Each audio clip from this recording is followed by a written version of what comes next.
Welcome back. This is the second half of our newspaper review. Of course, it's all about impeachment politics as we discuss that. It also makes part of some of the headlines in your dailies this morning. You can get all of that therein. Once again, I'm Jeff Mote in studio. Gabriel Muthuma and Oliver Karori. Joining the conversation via video link is Millie Luanga. Millie, there's an interesting utterance Wiper leader Kalonzo Musyoka made, and he spoke about the fact that, and I think it's even on the front page of your Star, if one gets a chance to look at it. Kalonzo to Ruto, you gave all top jobs to Kalenjins. Wiper says DP gave his 50% cabinet share to tribesmates on this particular issue.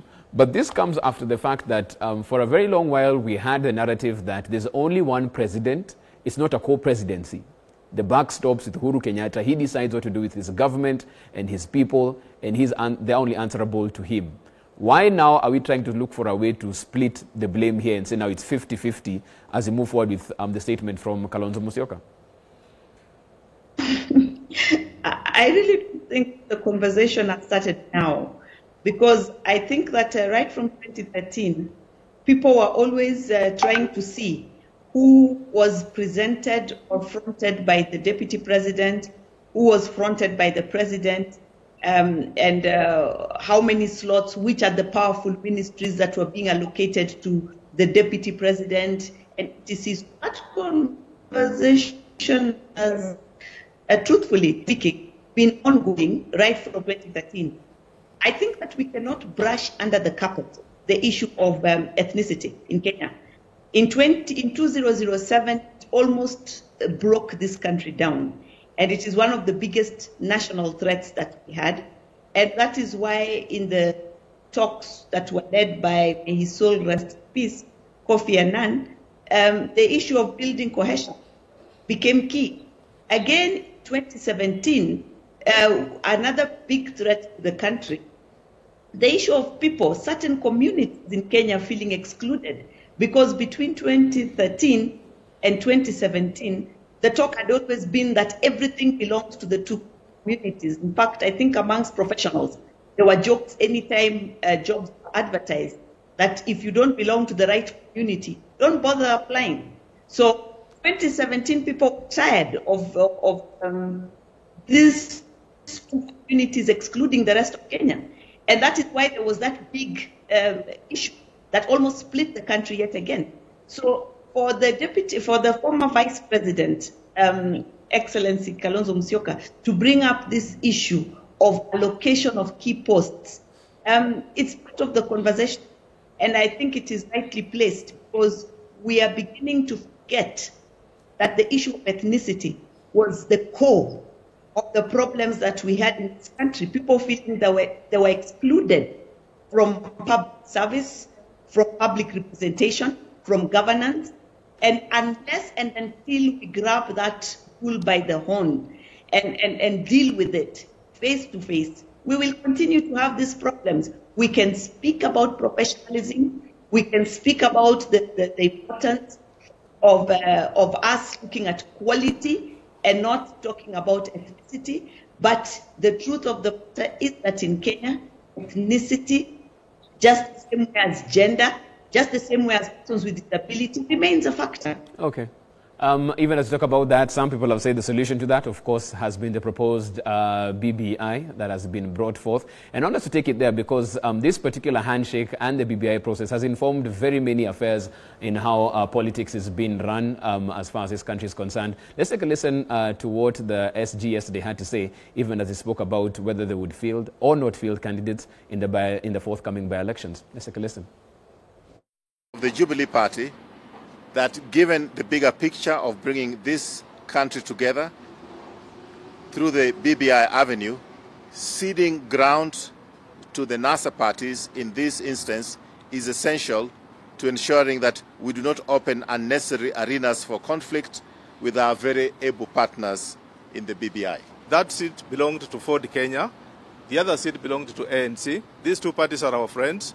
Let them now go to the people. Some of the advice that we get also from the ground, so we just don't think from the top of our heads and do it. Okay. It's interesting because, Gabi, I'll come to you. Wouldn't the spirit of the Building Bridges initiative actually be that we can each field our candidates, And there won't be conflict on the ground, because if the only way we have no conflict is that we don't feel certain candidates, then clearly the 47 or so million Kenyans aren't really unified when you talk about it. Well, that's one way to look at it, and it's actually quite a very valid way, on a very good point that you actually set across.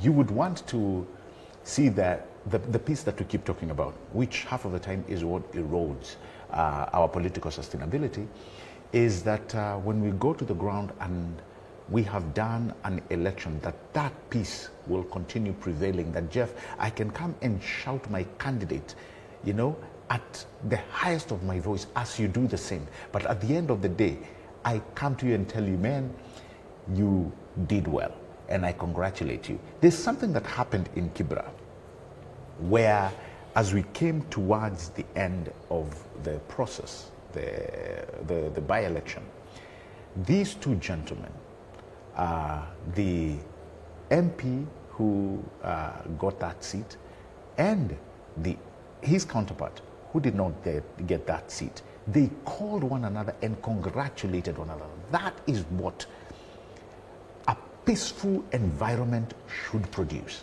all right? Giving up or staying away from it notwithstanding, because also the party can actually make that decision, and does actually make that decision, and they've said that in the environment where we all seem to be talking, we will not go for it. Now, that is actually something which can be understood, because they'll say, hey, we didn't win that seat.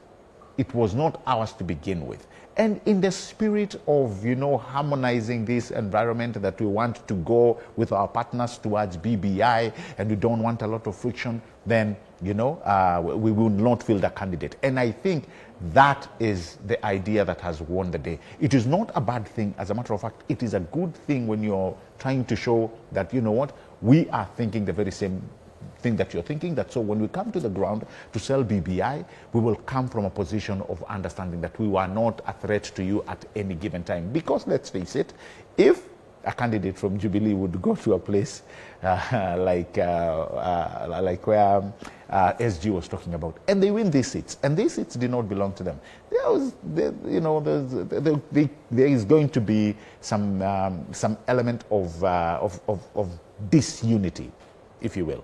And if they come to the ground to sell BBI, they'll say, you know what, this thing actually favors your party. We don't want to be party to it. So that could actually be the genius behind what the SG has said. And, you know, they have, like he said, they also have intelligence on the ground. They have that benefit. And so they will tell you, no, for this one, we will not put our candidate into it. However, not putting a candidate does not mean the person who you think is most likely to win may win. Now, that's the other disadvantage. Right. And we have seen that happen, by the way. We saw that happening in Msambweni. We saw that happening in Gaturi. We saw that happening in Lakeview.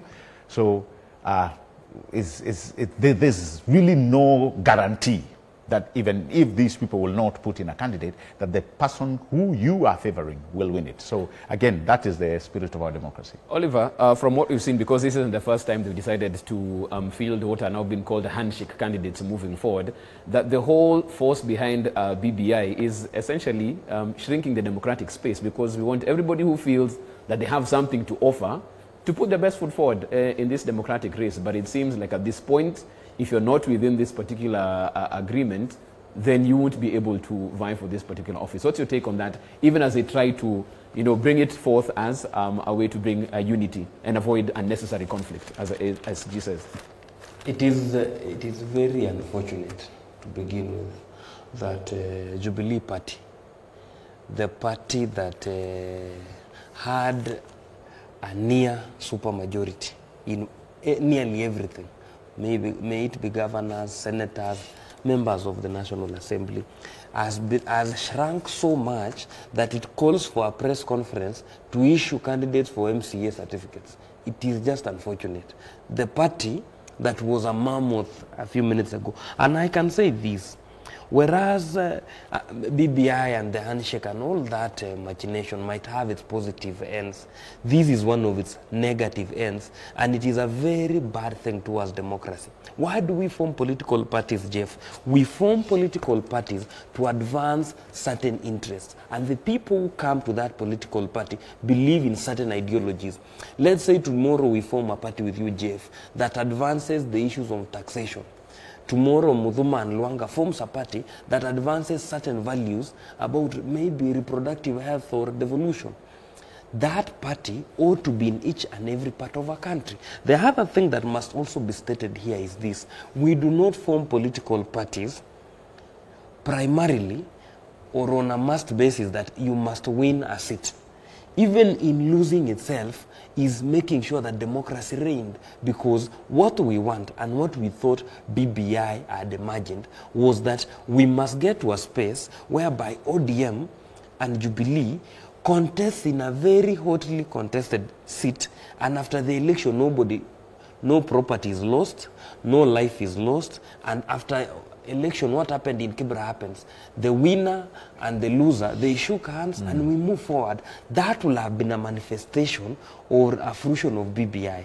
What I thought will have been the major test for BBI will have been the Nairobi polls, so that we see Jubilee candidates, ODM candidates, independent candidates campaign within the city peacefully, because every tribe is within this city. This city is a representation, and not even every tribe, every race is in this city. So if BBI could have been implemented here peacefully, it would have now been that eureka moment for the proponents that look at it here. Nairobi, where people normally fight, look at the fights that are normally there in Embakasi. We have been able to cool down issues to the extent that people go and vote peacefully. That will have been a win. But because most of the people who push BBI, I will say softly, suffer from what I call mediocre anxiety. They look at things from a very different point of view. We are in this country, Jeff, for a very short period. I am here today, tomorrow I die, I go to another world. You see, what we need to leave behind is structures. What I thought BBI will have brought in place are structures that enable democracy to stand on its own, not the kind of laboratory democracy we are in. What do we mean by saying Jubilee? Maybe Jubilee will have lost in Matungu, but the problem is this: is it fair to that 1 or 2 or 3 members of Jubilee in Matungu who believe in the ideology of the party? They want to see somebody who further that ideology. The other thing is this: it's like today, Jeff, Kenya Power or whichever company that supplies power agrees that because we have had other things, we want just to have power in very huge lampposts. Instead of everybody having their own bulb in the house, we want to have very huge lampposts somewhere in the corner so that everybody can access light. The problem is this: you might have brought a huge lamppost for everybody, but in terms of lightening the place, there is a lot of value for everybody having a small bulb. And I appreciate the emergence of small political parties.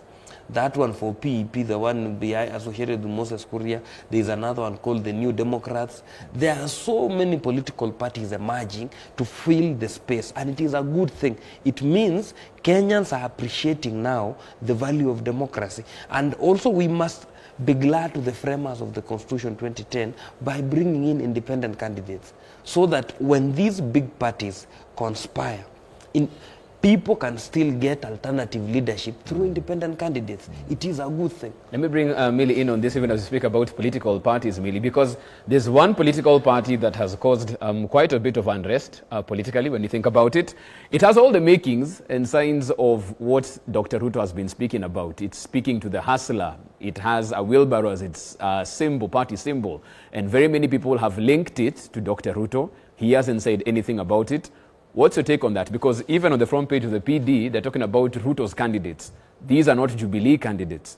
Is UDA Ruto's party? Is that essentially what we have decided and moved on with that? I think that one of the things that we have seen in the recent past is the fact that there seems to be a trend for the so Tanga Tanga group to look for a new home. We remember them finding, I'm now forgetting the name, it is slipping my mind, when they went and opened offices elsewhere and said they were more comfortable there than they had been in Jubilee for quite a bit. Jubilee and then Asili. we saw this party being, yes, Jubilee Asili. And then we now saw this new party coming up. So there's no smoke without some fire somewhere, no matter how small the fire. But it seems that there has been concern of finding a new home because they seem to find the heat a bit too much in their other home, the home that they created for themselves. So, and we saw the deputy president stand with an independent candidate in another recent by-election, and he did not hide the fact that he was supporting that person. So for them to identify with this particular candidate is not strange. But then just quickly, Jeff, I think that one of the things that we forget about where the country is at as now is that our cry for political space and room to speak became a reality, right? With the amendment of the old constitution in 2002, bringing back multi-party democracy and ability to speak. But where we are going now as a country is about development. And that's why we have visions like 2030 and etc. And in order for you to have any impact, you must have numbers. And I think that is why political parties are eager to have as many numbers as possible in whichever house, whether it is at a county assembly level or at the national level, so that you can make impact and be able to bring change that Kenyans can see. Because we are tired of good speech. We want to see development. We want to see a progress. We want to see economic growth. So I think that we cannot underplay that, even as we talk about the issue of having wide presentation of candidates in the rallies that we have, and it would make some sense, in my opinion. Of course, it is not it's not good for democracy per se, primarily, not to have so many candidates coming up, but it is important for us to think about also the bigger agenda and how are we going to realize that. Okay, a couple of tweets right here even before we get into our parting shot and our closing comments. Nyamari Moses says, politicians are all, and that was in capital letters, dishonest. The same Kalonzo who's accusing Ruto of appointing his tribesmates forwarded his son's name for the appointment to the East Africa Legislative Assembly. They're all the same, these guys. Kenya, we just need God. Okay, Moses, hear you on that. Purity Shish, rather, saying, and what are they still waiting for? If they are that confident about impeaching the deputy president and his mistakes, let them do it. We are waiting to see this. Okay, we also have Wesley here saying, as we talk about impeachment, right now we have doctors with no jobs, nurses who are on strike, and Kenyans who can't access medical care, and then there is COVID. Who will impeach COVID? Okay, that's Wesley, hashtag K24 this morning. And finally, very quickly, let me get on that. Olivia M. Musha saying, we want Kenyans and politicians, rather, who are patriotic and every time they open their mouth, speak about the economy and the plight of Wanjiko. Hizi zingine ni porojo. Hashtag K24 this morning. Okay, keep them coming in. The Twitter handle is at I am Jeff Mote. Want us to shift gears slightly and leave local politics, reflect on what's happening across the border as Uganda decides. That's why I want us to close our conversation today. We have Bobby Wine or Museveni. Museveni, who's been in power for 35 years. And it's been a pretty interesting campaign period that we've seen so far. As of yesterday, no internet connectivity in the country. What's your take on this one? Quite unfortunate, Jeff. Quite unfortunate. And it was funny. It was funny when I heard the current president, Yoweri Kaguta Museveni, say that he's getting a lot of heat from the opposition. I was like, wow, you've been in that seat for all these years. And just reading, not only from Museveni, we've had leaders, just the, I was looking at some, the president, was it likes of Paul Biya of Cameroon, the president of Equatorial New Guinea. These are people who've been in these seats since the 70s, and it just keeps bringing to the fore. What have they seen changing? All right? Democracy notwithstanding, they have their way of doing things. But at the end of the day, I think, Jeff, we need to be on a learning curve we need to understand something that Mandela taught this great continent of ours. And that is defining leadership. What is leadership? Leadership is not about longevity. This we must get. Leadership is about taking your people from one side of things to the other side of things that spells prosperity. That is what leadership should be all about. You can be in that one seat for years, but your people are still suffering and in chaos. So I think we need to learn as a continent, as we move forward, as democracy continue entrenching itself, whether it's democracy or it's another way of governance, that will spell prosperity for this continent. We need to look into it. And that's why I like what Mandela told us, that it is, leadership does not circulate on longevity alone. Okay. There is a spirit to which your people are thankful, Jeff, that you led them. Oliver, as we finish this conversation, as we round up, what are the learnings you're expecting to get from the Ugandan polls, or you've already gotten so far up until yesterday? Jeff, whereas we condemn the shutting of the social media and all that space, but we don't know the facts, why it is being shut down. Maybe we are condemning it from a point of ignorance, maybe, but the point is we must not allow democracy to descend to those levels. Mm-hmm. Whereas I have no problem with people allowing, somebody said politics, you choose your leaders. It's like where you decide where to sit. If you sit on hot charcoal, it is up to you. Mm-hmm. But now to the reality. There is something that we must call out, and we must call it out loudly. Whereas Kenyans can entertain all manner of discussions, at times we need not to be like the West, who feed so much on media until we lose the main side. If you have been to Uganda, and I was there maybe late last year, the thing is this. Bobi Wine might seem very popular in this country. If elections were to be held in Kenya, Bobi Wine will beat Museveni, I think 10% to 90%. But if you go to Uganda, the reality is this.